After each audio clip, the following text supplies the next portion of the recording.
이사야서 27장 2절. 그날에 너희는 아름다운 포도원을 두고 노래를 부를지어다. 나 여호와는, 같이요, 같이요, 시작. 나 여호와는 포도원지기가 되며 때때로 물을 주며 밤낮으로 간수하여 아무든지 이를 해치지 못하게 하리로다. 나는 포도원에 대하여 노함이 없나니 찔레와 가시가 나를 대적하여 싸운다 하자 내가 그것을 밟고 모아 불사르리라. 그래야 하지 아니하면 내 힘을 의지하고 나와 화친하며 나와 화친할 것이니라. 후일에는 야곱의 뿌리가 박히며 이스라엘 움이 돋고 꽃이 필 것이라. 그들이 그 결실로 지면을 채우리로다. 주께서 그 백성을 치셨던들 그 백성을 친 자들을 치신과 같았겠으며 백성이 죽임을 당하였던들 백성을 죽인 자가 죽임을 당한과 같았겠느냐. 주께서 백성을 적당하게 견책하사 쫓아내실 때에 통풍 부는 날에 폭풍으로 그들을 옮기셨느니라.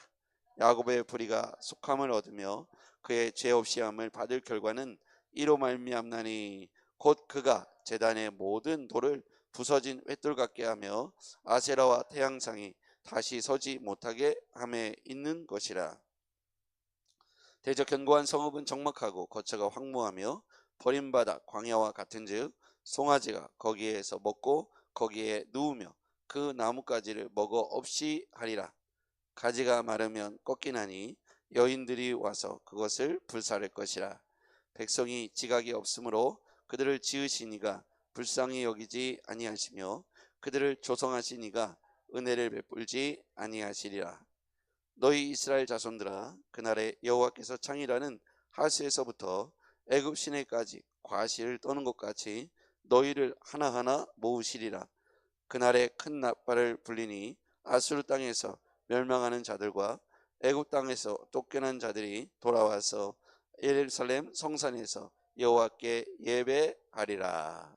아멘. 오늘 이 본문에서 우리에게 무엇은 교훈을 주냐면 여호와는 우리의 포도원지기가 되신다. 자,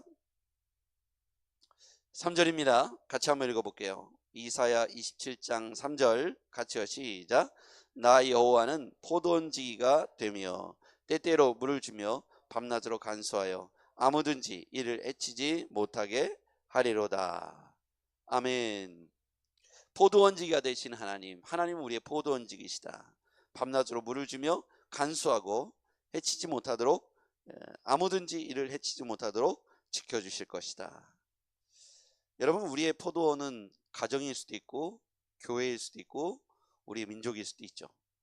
그래서 우리가 이 포도원을 하나님께서 지켜주시지 않으면 밤낮 우리 주변에 있는 주변에 보면 4절에 보니까 나는 포도원에 대하여 노함이 없나니 찔레와 가시가 나를 대적하여 싸운다 하자. 찔레와 가시가 나오죠. 그래서 우리가 보면 하나님께서 우리의 포도원지기가 되어주신다는 것은 찔레와 가시로부터도 지켜주시고 뿐만 아니라 주변 사방에 이리때와 같이 늘 포도원을 노리는 자가 있기 때문이죠. 영적으로 보면 저는 어렸을 때부터 이제 교회 생활을 고등학교 이후로 중학생 때부터 이렇게 쭉 해왔는데요.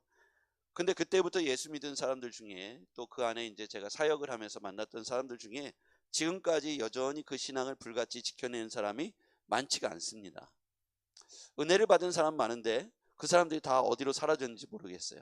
은혜가 풍성할 때는 그 공동체 안에 들어오면 그냥 뭐 몇 주만 돼도 방언도 받고 복음도 받아들이고 이렇게 뜨겁게 불같이 신앙생활 하다가 여러 가지 찔레와 가시들이 이제 20살 때 되면 막 이제 다가오기 시작하죠. 20살 대학생이 되거나 직장에 가면 이제 술을 마시거나 또 세상으로 놀러 다니기 바쁘지 않습니까? 교제의 폭이 넓어지고 사회 구성원으로서 넓은 자리에 가면 그곳에서 이제 섞여 버리는 거예요. 동화되는 거예요.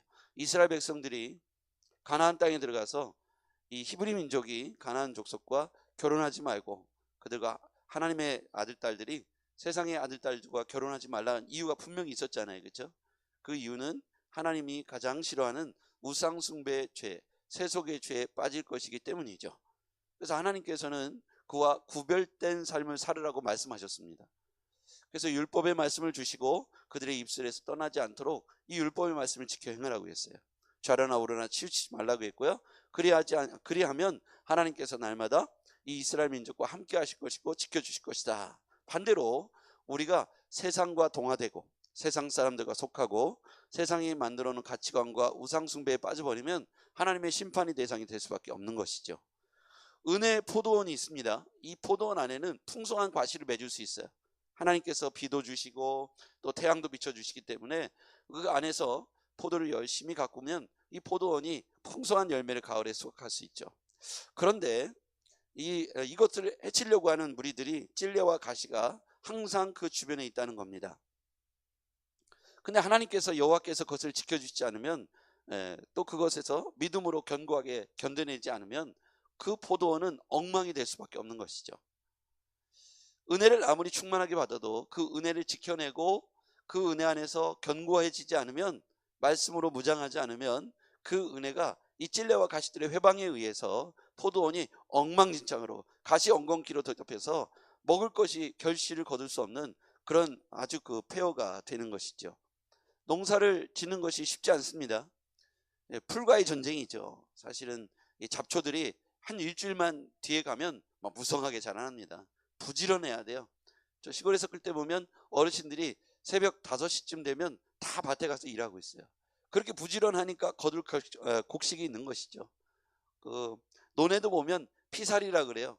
거기 보면 벼 말고 다른 것들이 막 올라오잖아요. 그것들을 중간중간에 계속 뽑아주거나 약을 치지 않으면 벼농사가 안 되는 것처럼 똑같아요.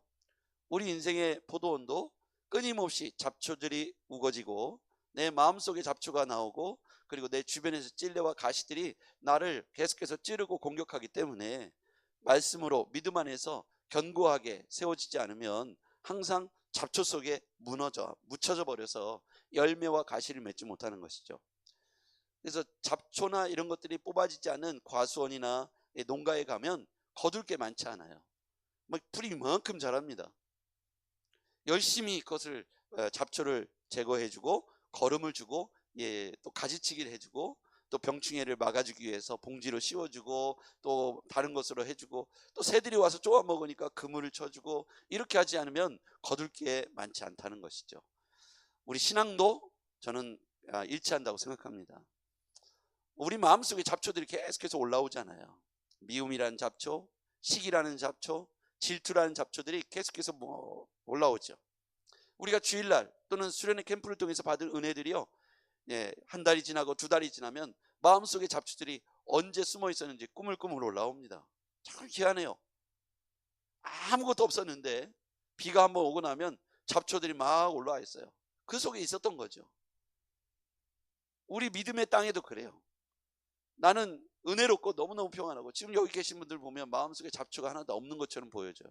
적어도 이번에 캠프 가서 막 뛰면서 하나님 찬양할 때 이 아이들은 게임도 안 할 것 같고 거짓말도 안 할 것 같고 욕도 안 할 것 같고 사기도 안 칠 것 같고 너무너무 세상에 이렇게 순한 양들이 없어요. 그런데 그게 세상 속에 나가서 한 달, 2달, 3달 다 가만히 있으면 어디서 오는지 잡초들이 스물스물 올라와서 다시 옛날로 돌아가려고 하는 그런 것들이 있다는 거예요. 자, 이 2가지의 필요가 있겠습니다. 오늘 성경에 보면, 자, 다시 3절을 읽어볼게요. 이사야 27장 3절 같이요. 시작. 나 여호와는 포도원지기가 되며 때때로 물을 주며 밤낮으로 간수하여 아무든지 이를 해치지 못하게 하리로다. 아멘. 하나님이 포도원지기가 친히 대주셔야 한다는 거예요. 그래서 때때로 물을 줄 것이고 밤낮으로 간수해서 아무든지 이를 해치지 못하게 하리로다. 하나님께서 울타리가 되주시고 지켜주시지 않으면 거기에서 끊임없이 도적대가 오고 이리떼가 오고 또는 지금 우리로 말하면 멧돼지떼가 와가지고 콩밭을 쑥대밭으로 만들고 옥수수밭을 쑥대밭으로 만들고 그걸 누가 지켜주지 않으면 그렇다는 거예요. 밤낮으로 24시간 주야로 지켜주시겠다고 말씀하시니 감사하죠. 여러분, 우리 마음속에요, 아침에도 사단이 우리 마음속에 잡초를 뿌리고 가고요, 그 씨앗을, 미움의 증오의 씨앗을, 시기 질투의 씨앗을 막 가슴 마음판에 막 뿌리고 가니까 내가 안 그랬는데, 은혜가 충만했는데 갑자기 내 안에 불평이 막 이렇게 스물스물 올라오고 원망과 시기가 올라오죠. 시골에 사신 분들은 다 경험이 있을 텐데요, 설이 참외설이, 수박설이, 별설이가 다 있죠. 그거를 지키기 위해서 농부들이 막 원두막을 쳐놓고 지키잖아요. 그런데도 사방에 뚫려 있는 구멍으로 시골 애들이 그 서리를, 그때는 그 서리가 지금처럼 철도 이런 걸로 치부되지 않던 시절이니까 아무리 망대 위에 올라가서 망을 봐도 잠깐 사이에 또 털어가죠. 우리가 하나님 앞에서 매주 예배를 드리지만 사단은 끊임없이 어떤 사유와 이유를 통해서라도 우리 마음속에 낙심이라고 하는 씨를, 잡초를 심어주고 절망과 탄식과 원망과 게으름과 다양한 방식으로 우리의 포도원을 엉망으로 만들 목적으로 항상 호시탐탐 노리고 있다는 것을 우리는 명심해야 합니다. 그렇지 않으면 내가 왜 그러지? 우리의 마음속에 자꾸만 이 죄의 이 뿌리들이 자꾸 살아 올라와서 그걸 다 뽑아버리지 않으면 그렇게 되는 것이죠. 저도 우리 교회 화단이 있잖아요. 조그맣지만 화단이 있습니다. 아침마다 물을 주고 잡초를 뽑아줍니다. 그렇지 않으면 2, 3일만 지나면 그 땅에 뭐가 있는지 잡초가 계속 올라와요. 제가 잡초를 뿌린 적도 없는데 갑자기 어느 날 보니까 포도가 날라와서 거기서 포도를 이렇게, 지금 보시면 아시겠지만 포도나무가 이렇게 막 뻗어나오죠. 제가 잡초면은 뽑아버렸을 텐데 혹시나 포도가 열릴까봐 그 포도나무는 보호하는 거예요. 여러분, 아침마다 핀셋으로 여러분 마음속에 있는 원망을 뽑아내시길 바랍니다. 여러분 마음속에 게으름을 뽑아버리시길 바랍니다. 여러분 마음속에 누가 요즘 교회 가면 그 집사님이 꼴보기 싫어, 이렇게 마음이 들거든 그게 하나님이 주신 마음이 아니고 사단이 여러분의 포도원을 공격하고 있는 거예요. 그럴 때는 뽑아내시길 바랍니다. 그걸 묵상하고 있지 말고 그래 이렇게 묵상하고 있지 말고 뽑아버리세요. 성령께서 여러분에게 주신 은혜들은 더욱 크게 간직하고 나누고요. 여러분 마음속에 원망이나 불평이나 시기나 탄식이나 불만이 여러분 마음속에 담겨 있으면 다른 은혜가 채워지질 않아요. 찌꺼기로 가득 차면 우리가 원하는 것을 받을 수가 없습니다. 그래서 그것을 버려야 돼요. 그냥 매일매일 여러분 안에서 그것들을 버려내려면 어떻게 돼요? 아침마다 새롭게 하신 은혜를 경험해야 될 줄 믿습니다. 그러니까 만나를 매일매일 아침마다 주신 이유가 다 거기에 있는 거죠. 일주일치를 줘도 되는데 만나를 하루치만 거두게 했어요. 안식일 전에만 제외하고 매일매일 거두게 했어요. 그거 왜 그럴까요? 아침마다 만나를 거둘 때마다 하늘의 하나님을 기억하고 마음의 중심을, 초점을 잃어버리지 말라는 메시지입니다. 그래서 우리는 아침마다 마음속에 핀셋, 말씀이라고 하는 핀셋을 가지고, 말씀을 가지고 내 속에 있는 게으름, 원망, 미움, 시기, 교만 등등의 마음, 가지수들을 다 핀셋으로 빼버리면 그곳에서 은혜가 채워지고 알곡과 정말 귀한 열매들이 결실되게 될 줄 믿습니다. 누군가는 수고한 것이죠. 그냥 가만히 있는데 포도나무의 열매가 주렁주렁 맺힙니까? 농부의 수고가 있고, 오늘 성경에는 하나님께서 친히 포도원 지기가 돼 주시겠다고 말씀하세요. 밤낮 주야로 그것을 간수하고 아무든지 이를 해치지 못하게 하리로다. 그러므로 수지 맞은 인생이에요. 그렇죠? 여러분 인생에 하나님께서 여러분 마음속에 핀셋을 가지고, 말씀을 가지고 예배 때 설교를 통해서, 찬송을 통해서 여러분 마음속에 있는 그 상처, 그는 염증, 이런 것들을 도려내시려고 할 때 아픔과 통증이 느껴질 거예요. 찔림이 있다 이겁니다. 그런데 그때 그것을 도려내면, 이 마음속에 있는 이 원망이라고 하는 염증이 도려내지면 새살이 돋아나요. 근데 그걸 계속 짜고만 있어봐요. 낫질 않아요. 덧나요. 말씀으로 도려내야 돼요. 그래서 예배 시간에 하나님 말씀이 우리 안에 들어오거든 그 말씀에 즉시로 순종하길 바랍니다. 그래서 즉시로 순종하는 거예요. 여러분에게 다음에 하지 뭐, 내일 하지 뭐, 이런 마음이 이제 들어올 거예요. 그럴 때 그렇지 마시고 오늘 즉시로 순종하는 거예요. 저거 내가 했으면 좋겠다, 다음 주에 하지 뭐. 그럼 다음 주에는 그 은혜도 없을 뿐만 아니라 그 마음도 사라지고 그 기억도 안 나요. 그렇죠? 여러분 그렇지 않나요? 저만 그러나요? 내가 이거 해야지 해놓고 뒤돌아서면 내가 지금 뭐 하려고 했지? 내가 이 말 해야지 했는데 뒤돌아서 잠깐만 하면 내가 뭐 하려고 했지? 이렇게 자꾸 우리가 까먹는다는 거예요. 성령은 즉시로 순종하는 거예요. 베드로가 잘한 건 그물과 배를 내버려 두고 너는 나를 따르라 했을 때 아멘 하고 따라간 거예요.